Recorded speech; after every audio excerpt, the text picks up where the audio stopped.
Hello, it's Cate Stillman, and welcome back to the Yogahealer Podcast. And on the episode today, we're talking about Dharma and your ambition, how to achieve the goals in your life. So often people set goals they don't achieve, or it takes much longer, maybe even years longer to achieve those goals, and they feel like they didn't do it right or they didn't do it on time.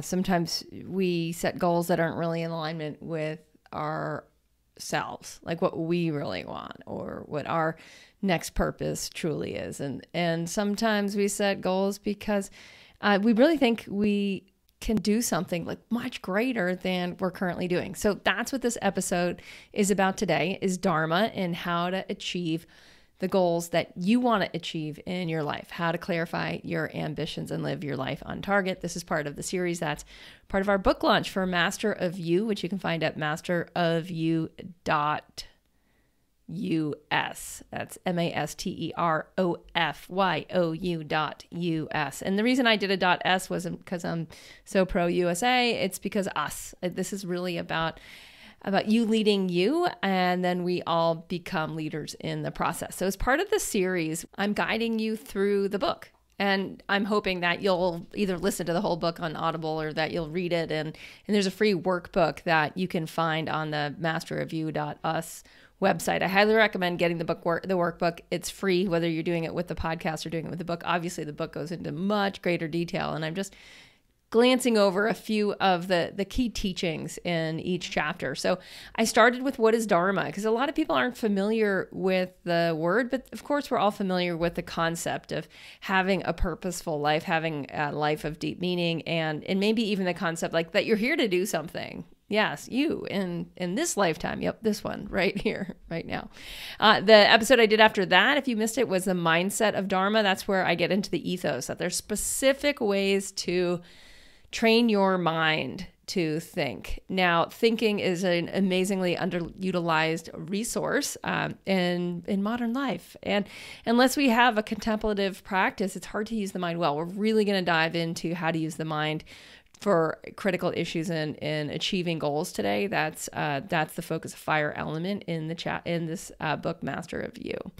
The episode I did after that for this series was on organizing your home, aligned to your next self. So in identity evolution, there's always this next chapter of your life, who you're becoming next. In identity evolution, the yogis were super familiar with this concept that like, you're so free, Svatantriya, you're so free, you can create who you want to become next. And that's living a truly evolutionary life where you don't get stuck, you don't get static, but you do become more and more grounded to be able to expand into greater potentials. And then the last episode we did on the Dharma series was for caring for your body. So if you missed any of those, go back and listen. You'll love the entire series. And in that, you'll also get a lot of insight into just exactly where your focus should be. We do have a course. I have a course where I guide people through the process of Master of You. And the reason that helps is because it's really easy to delay. It's easy to procrastinate. It's easy to think that you're going to do something and then not actually do it, not actually get her done. And that's what we're going to talk about today is, where are you at in terms of your Dharma, your purpose in the next chapter of your life? So sometimes when we look at the entire life purpose, it seems overwhelming. Like, what's the purpose of overall arching purpose of your whole life? For a lot of us, we can't get into macro thinking like that. We can't often, with facility, just step far enough back that we can see the overture, the overviews. Now, in macro level thinking, as you want to be able to see, you do want to be able to see the entirety of your life. And you also want to be able to see the next chapter in front of you. Like, where are you going? And is it leading in the right direction? Often when I start working with people, I find that they're just sensing how it's not the right direction, but rather than like what is exactly the direction that they want to go next. And that's why in the process of Master of You, I found like it's really important to move through the other elements before getting into vision. It's important to actually build a bit of a container for the light that happens with fire element. So I'll read a little bit from the book now on this. As spaces and body rhythms align with purpose, ambition comes into focus, revealing Dharma. Dharma reveals itself through specific desires, an emerging version of what you want your life to be like next. In space element, we focused on home. In earth element, on body rhythms. And with fire, we now turn to the powers of your mind. Fire element in Master of You focuses on mental powers, the capacity to discern your vision and generate your best strategy into a plan of action. Fire, called Tejas in Ayurveda, is the most intense and transformative of the 5 elements. Fire requires the spark of desire, fuel for sustenance, and space to spread. You can point the spotlight of fire to analyze and decide your destination. Now, that word decide is really important because as you get more clear, and the reason we clear space first is you want your space to align and reinforce the vibration of who you're becoming next. It's really the fastest, easiest way. I've done this for so long with so many people, and time and again, I find they can't get clear with vision until their space is resonant on a vibrational level with who they're wanting to become next, how they're wanting to feel next. And it's a weird thing. I mean, it's actually it's a very physical, tangible process. I love Michael Stone's realization, the late Michael Stone, an amazing yogi and meditation teacher. And he found that we actually need a deeper materialism. You need your materialistic life to be a direct reflection of who you want to become next, so that you actually get pulled into your future self rather than having your stuff pull you back. Okay, so that's a little bit about why you need to clear, why ether comes before fire in this sequence.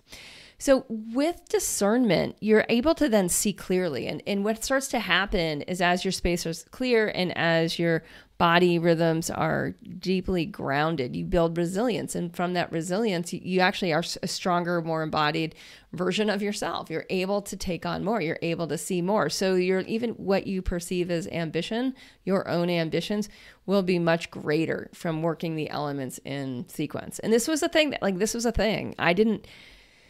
I wasn't taught this when I was studying Ayurveda. I wasn't taught this when I was studying yoga. This all came from me teaching and coaching Ayurveda and yoga for a few decades. And what happened was I just noticed wow, this works. When you work the elements this way, this is indeed innovating on the teachings of Ayurveda, making them super applicable, super fast for modern humans. So the whole idea is teaching should get better over time. Right? We should actually be getting smarter as a species over time in understanding the 5 elements, the ancient 5 elements that are part of every indigenous culture. You start to get able to be better at applying that in your modern life. And to me, that's what Master of You essentially is for and is about. So with fire element, you have light, and with light, you can see. So when your space is clear and your body is grounded, you can see and point the spotlight forward. And as you do, all of the sudden, you can actually notice exactly what the destination is that you want. And then what happens is issues, or as one of my coaches, Tyler Norton, who really the teachings from him are just embedded in the fire chapter here in Master of You, really embedded in exactly what's it going to take to make your vision into a plan and to test the plan, is what he calls issue sets. So once you can clearly see your destination and you know where you want to go, whether it's a 3-year out vision, 3 years is usually a good amount of time because it's far enough in the future for you to dream a little bigger. 1 year, you're already in a bit of a pressure tank of get her done. Right. I mean, the next 12 months, there's not as much that you can do now to make that happen in 12 months compared to in 3 years. If it's big stuff, if it's pivoting careers, if it's pivoting where you're living, if it's pivoting everything in your life, 3 years is going to be bigger. I'm not saying you can't do those things in 12 months. You absolutely can. But what might happen is that you might quickly find that certain things you need skills, assets, resources that will take a little bit more time. So a 3-year vision is the dream big. That's think big. Test small is what happens when you start to have a better plan that you can test against. Now, what is a better plan? Any of you who have set a goal and not hit it at all, Not just not hit it in the time frame that you set it for, but had a goal. Like you really wanted this thing. Like what was that? What have you really wanted? What goal have you set and not gotten there yet? Or not gotten there and maybe even written it off. Like I'm never going to be able to make that happen. Once that comes to mind, what happens is you want to actually investigate, like, where did I stop? Like, what happened in me not getting there? Did I give up? Did the going get hard? Why did the going get hard? And what happens is you can start to look at, like, exactly what were the critical issues between you and achieving this and arriving and being that next version of yourself who had done that, been there, done that. Understanding exactly what were maybe some missing skills. What were some missing resources? What have people done that actually got there that you didn't do? What knowledge did they have? What relationships did they have? What were their strengths that are maybe weaknesses in you? What opportunities were they able to latch into?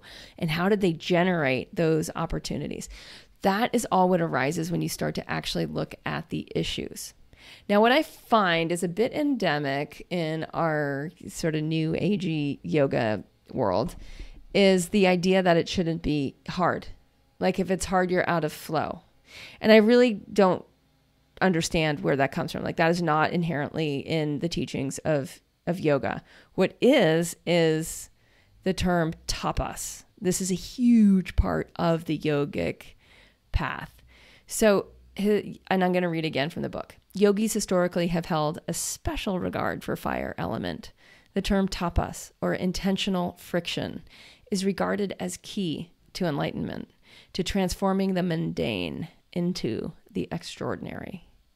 Tapas is generated from the tension of taking necessary, informed actions to evolve, similar to the experience of a tough, sweat-inducing workout. Tapas transforms the fuel of what already is into what is possible next. In burning off other possibilities, you decide your best route forward.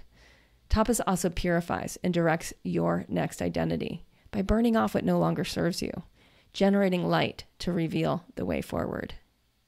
Seeing right effort and aligned effort versus more effort is fire's way of self-compassion and self-realization. So with tapas comes flow. It's not the other way around. It's not the other way around. We have to be willing to see how it is in order to become what could happen next. Now, how do we do this? Like, how do we apply once we're willing, and this is a big thing, it's like, are you willing to change? Are you willing to do the work? Are you willing to do what is needed in order to attain the 3-year vision?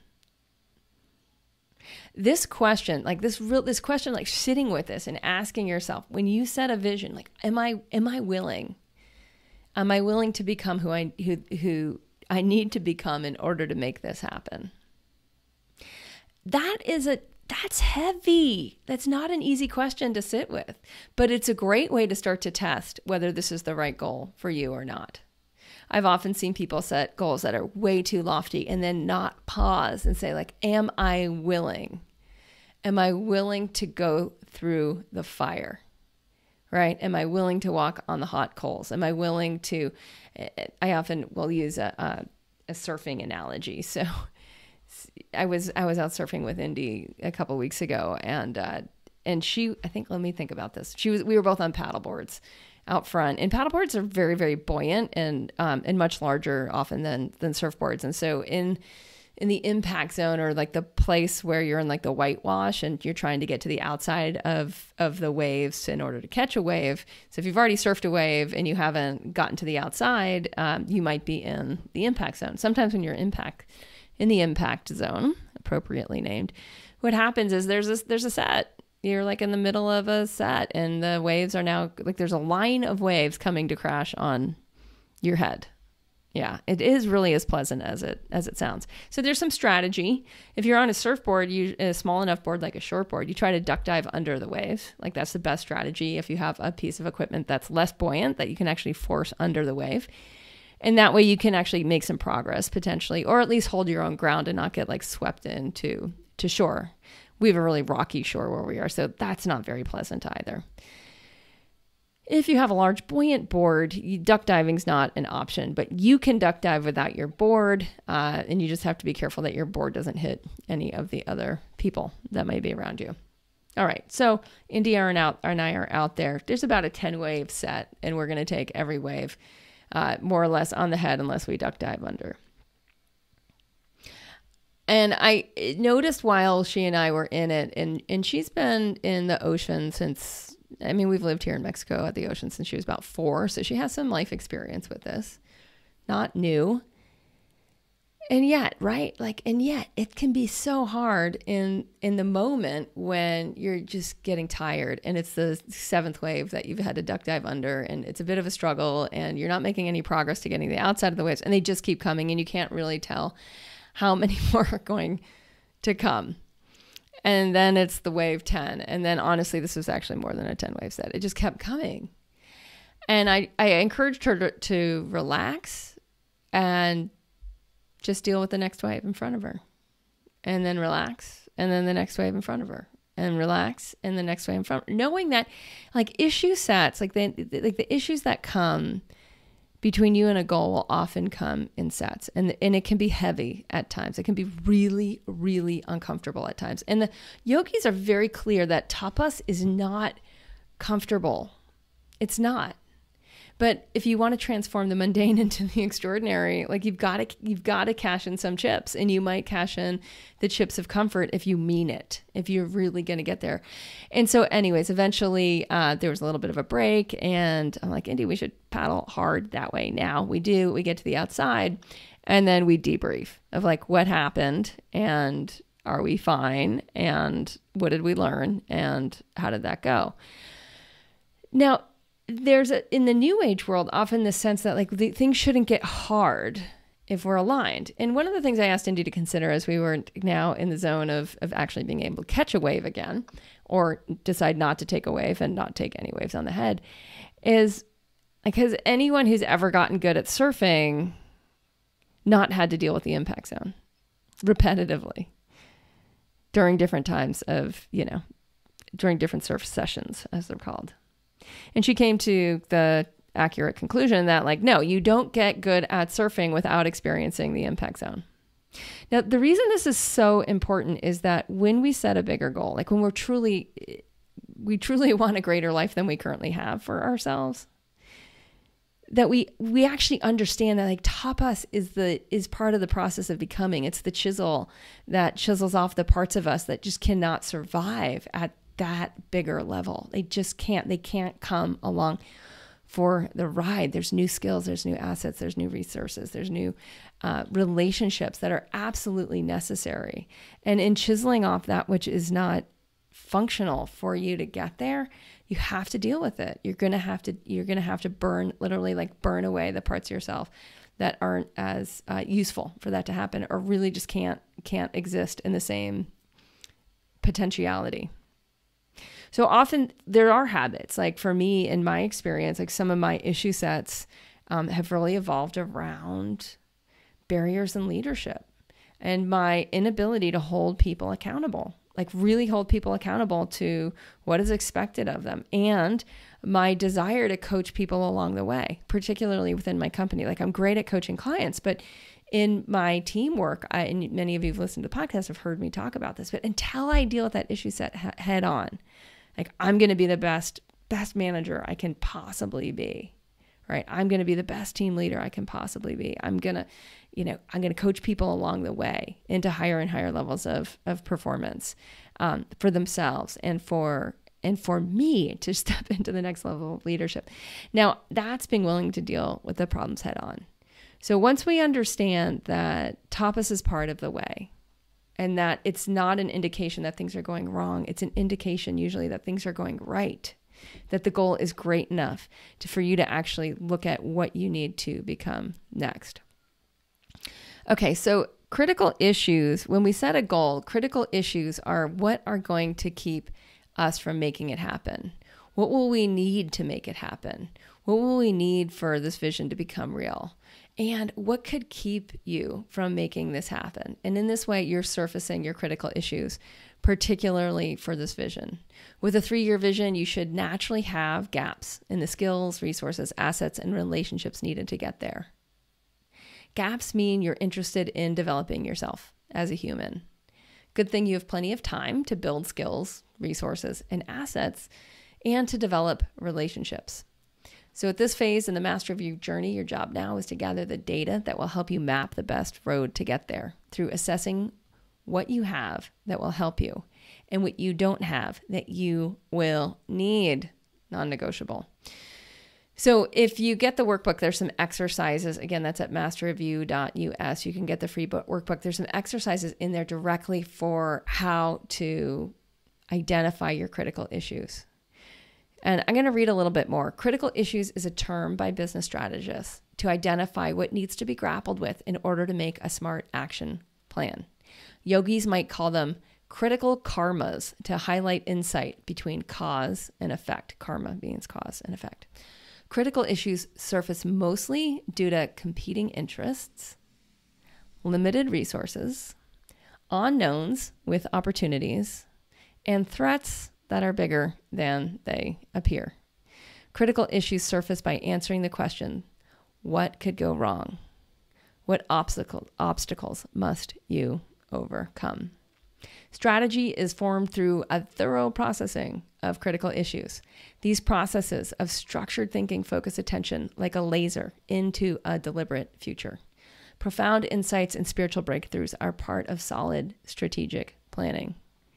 Critical issues require narrowing all the potential problems and opportunities into what must get attention for the vision to be possible. Critical issues chisel the 3-year vision problem into a question. What are my essential strategies to make this dream happen? How should I get from A to B? Razor sharp, fiery attention, rather than Pollyannish thinking, is needed to find the route through the challenging terrain ahead.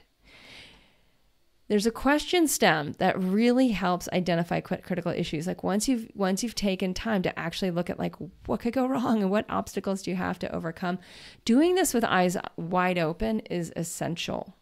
And then the question of like, how might I overcome that? How do I do this and that at the same time or in the same phase? These are questions that naturally arise.